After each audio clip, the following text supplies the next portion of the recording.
तो दोस्तों आज के इस वीडियो में हम देखने वाले हैं PHP oops के कंस्ट्रक्टर और डिस्ट्रक्टर फंक्शन को। तो सबसे पहले हम बात करते हैं ये जो कंस्ट्रक्टर फंक्शन होता है एक्चुअली ये काम क्या करता है और कैसे करता है। तो अगर कंस्ट्रक्टर फंक्शन की बात करी जाए तो कभी भी हम कोई क्लास बना रहे हैं और उसमें जो सबसे पहला हमारा जो मेथड रन होता है वो होता है कंस्ट्रक्टर मेथड। इसकी खासियत यही होती है कि ये ऑटोमेटिकली रन हो जाता है, इसको कॉल नहीं करना पड़ता और ये सबसे पहले रन होता है ना। इसी तरह से जो डिस्ट्रक्ट फंक्शन होता है उसको डिस्ट्रक्ट मेथड भी बोल सकते हैं। तो ये जो होता है ना, ये सारी चीज़ें हो जाने के बाद यानी कि जितने भी फंक्शंस जितने भी मेथड वगैरह हैं वो सारे रन होने के बाद ये लास्ट में आपका ऑटोमेटिकली रन हो जाएगा। इसको भी आपको कॉल करने की ज़रूरत नहीं पड़ती, ये अपने आप ही रन होगा। तो इनकी जो खासियत है ये है कि ये अपने आप रन हो जाते हैं, इनको कॉल नहीं करना पड़ता है। और जो कंस्ट्रक्ट है वो सबसे पहले रन होता है और आपका जो डिस्ट्रक्ट है वो सबसे लास्ट में रन होता है। और इसको अभी हम कोडिंग के पॉइंट ऑफ व्यू से देखेंगे कि क्या क्या चीज़ें हमें करनी पड़ती हैं एक कंस्ट्रक्ट फंक्शन और एक डिस्ट्रक्ट फंक्शन बनाने के लिए। तो आइए स्टार्ट करते हैं कोडिंग। तो सबसे पहले हम आते हैं अपने इस PHP के इस फाइल में और इसमें हमारा जो सबसे पहला काम है क्लास बनाना। ठीक है, तो क्लास हमारा मान के चलो मैं पर्सन नाम से एक क्लास बना रहा हूँ और क्लास बनाने का जो तरीका मैंने आपको बताया ही है।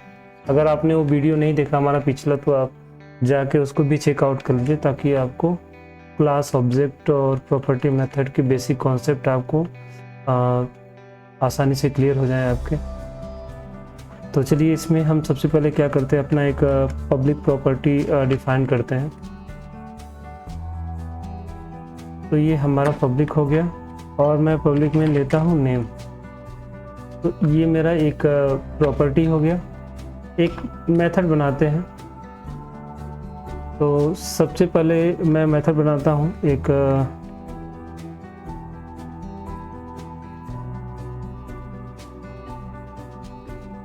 SHO शो नाम से। अब ये जो शो मेथड होगा मेरा, अब देखना कैसे काम करवाते हैं। इसमें मैं इको करवा दे रहा हूँ और किसको मैं इको करवाऊंगा, जो प्रॉपर्टी यहाँ पे हमने ली है उसी को इको करवाना। अब देखो मैंने आपको बताया था ना कि कभी भी अगर हम प्रॉपर्टी यानी कि किसी भी क्लास की प्रॉपर्टी को उसके मेथड में अगर एक्सेस करना चाहते हैं तो हमें दिस कीवर्ड का यूज़ करना पड़ता है ना। तो दिस कीवर्ड का यूज़ मैंने किया और दिस कीवर्ड का यूज़ करने के बाद आपको जो प्रॉपर्टी है उसमें आगे जो डॉलर आपने लगाया वो नहीं देना होता है, सिर्फ उसका नाम आपको देना है और वो आपका एक्सेस हो जाएगा, है ना। अभी देखो मैंने एक ही फंक्शन बनाया है और मैं अभी कंस्ट्रक्ट फंक्शन का भी यूज़ बताऊंगा आपको कैसे होता है। चलो मैं बना ही लेता हूँ, ठीक है। तो इसको भी बनाने का जो तरीका होता है कंस्ट्रक्ट फंक्शन को, आप फंक्शन लिखेंगे, उसके बाद से हमें क्या लिखना होता है, 2 अंडरस्कोर देना होता है और 2 अंडरस्कोर देने के बाद हमें लिखना है कंस्ट्रक्ट। ये हो गया कंस्ट्रक्ट हमारा और इसके बाद से हम इसका जो कर्ली ब्रेसेस ओपन क्लोज करते हैं। अब इसके अंदर मैं क्या करना चाहता हूँ, मैं चाहता हूँ कि अगर कोई भी मुझे ऑब्जेक्ट में यहाँ पे कोई भी पैरामीटर मिलता है, कोई भी आर्गुमेंट मिलता है, तो मैं चाहता हूँ कि ARG हमारा हो गया। कोई भी आर्गुमेंट अगर यहाँ पे मिलता है तो यहाँ पे हमें वो वैल्यू सेट करवानी है अपनी इस प्रॉपर्टी में और उसके बाद से इसको एक्सेस करना है यहाँ पे। तो मैं क्या करता हूँ, यहाँ पे नो नेम करता हूँ। अभी मैं आपको बताता हूँ इसको मैंने क्यों लिखा। देखो इसको लिखने का रीज़न ये है कि अगर इसमें ऑब्जेक्ट जब बना रहे हैं तो कोई अगर हम आर्गुमेंट नहीं पास करते हैं तो उस टाइम हमारा नो नेम आ जाएगा और अगर हमने कुछ पास कर दिया तो फिर वो वैल्यू आपकी ये नहीं आएगी, जो वैल्यू आप पास करेंगे वो वाली आके यहाँ पे सेट होगी। और उसको सेट करवाना हमें किसमें, इस वाले नेम में, क्योंकि हम इस फंक्शन को जब कॉल करेंगे तो हमारा ये जो नेम है वो एक्सेस होगा। और जब ये एक्सेस होगा तो उस टाइम इसमें कोई वैल्यू होगी तभी तो यहाँ पे आपको दिखेगा। वैसे तो अभी हमने इसमें कोई वैल्यू असाइन नहीं किया। तो मैं क्या चाहता हूँ कि मैं डायरेक्टली कंस्ट्रक्टर के माध्यम से इसमें वैल्यू को असाइन कर दूँ। तो उसके लिए मुझे यहाँ पे यूज़ करना होगा दिस कीवर्ड। ठीक है, अभी हो गया दिस एरो ऑपरेटर लगाएंगे, उसके बाद से हम लिखेंगे नेम। नेम हो गया हमारा। अब देखो जो आर्गुमेंट हमें कंस्ट्रक्ट फंक्शन में यहाँ पे मिल रहा है उसी को असाइन करवा देते हैं इस नेम वाले प्रॉपर्टी में। तो उसके लिए मैं arg लिखता हूँ, ये हो गया हमारा। और उसके बाद से हम क्या करते हैं कि इसको, अब देखो हमारा जो काम था कंस्ट्रक्टर बनाने का वो हमारा कंप्लीट हो चुका है। और इसके बाद से हम क्या करते हैं, इसका एक ऑब्जेक्ट बनाते हैं। ठीक है, तो मैं बनाता हूँ $P1 नाम से एक ऑब्जेक्ट बनाया मैंने। और इस ऑब्जेक्ट को बनाने के लिए मुझे न्यू कीवर्ड का यूज़ करना होगा, जैसा कि मैंने अपने पिछली वीडियो में आपको बताया था। और यहाँ पे हमें क्या लिखना होगा, उस क्लास का नाम लिखना होगा। ठीक है, और हमने क्लास का नाम भी दे दिया। इसमें मैं क्या चाहता हूँ कि मैं कुछ डाल दूँ, मैं अपना ही नाम लिख दे रहा हूँ। अब जैसे ही मैंने अपना नाम लिख दिया तो अब देखो क्या होगा, ये प्रोसेस पूरा मैं आपको समझा रहा हूँ कैसे होगा। जो ये कौशल मैंने लिखा है ये सीधे इस क्लास में जाएगा, और इस क्लास में जाएगा तो सबसे पहला हमारा जो मेथड है कौन सा रन होगा, कंस्ट्रक्टर। और कंस्ट्रक्टर मेथड में ये आर्गुमेंट आपके जाके पास होगा, और जैसे ही यहाँ पे पास होगा तो सीधे ये इसके अंदर आएगा और ये इसको असाइन कर देगा। और जैसे ही असाइन करेगा तो इसमें वैल्यू आ गई।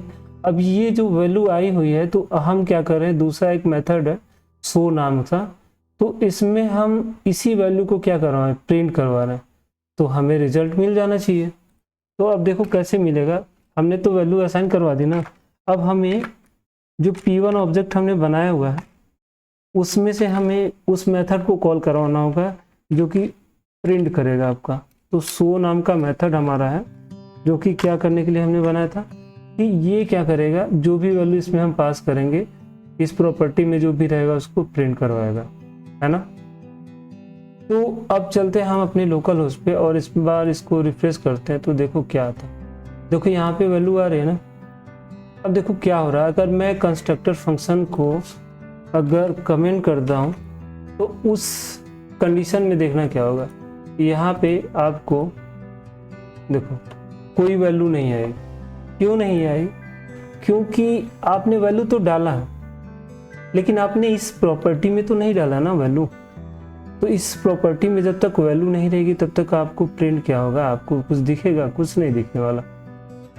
तो इसीलिए हमने क्या किया, यहाँ पे कंस्ट्रक्टर मेथड इसलिए बनाया था ताकि जो भी वैल्यू आएगी तो सबसे पहले रन होगा हमारा ये वाला फंक्शन, और इसमें वैल्यू आके यहाँ पे आपकी आएगी। और इस वैल्यू को हम क्या कर रहे हैं, यहाँ से इस प्रॉपर्टी में असाइन करवा दे रहे हैं। और जैसे ही वैल्यू इसके अंदर आएगी तो फिर यहाँ पे वैल्यू मिल जाएगी ना, तो इसको प्रिंट कर देगा।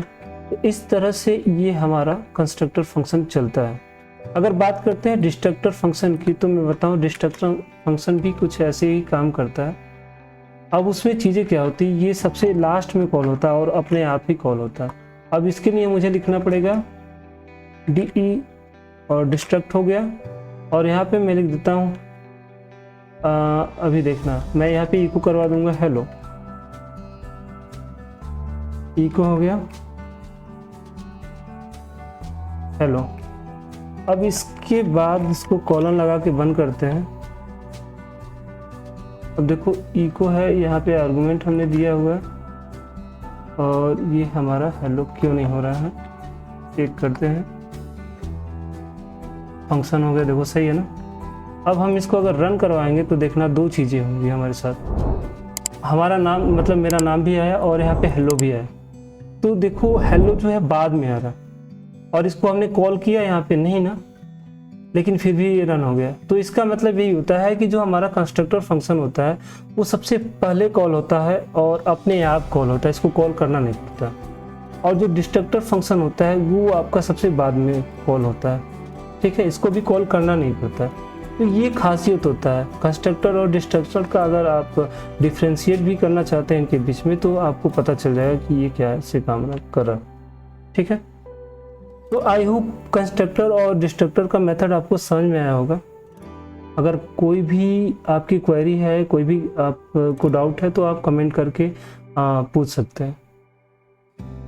तो अगर आपको वीडियो पसंद आया हो तो प्लीज़ इस वीडियो को आप लाइक करें और हमारे चैनल को ही सब्सक्राइब करें, ताकि ऐसे इंटरेस्टिंग वीडियो आपको मैं जल्द से जल्द अपलोड करके देता रहूं।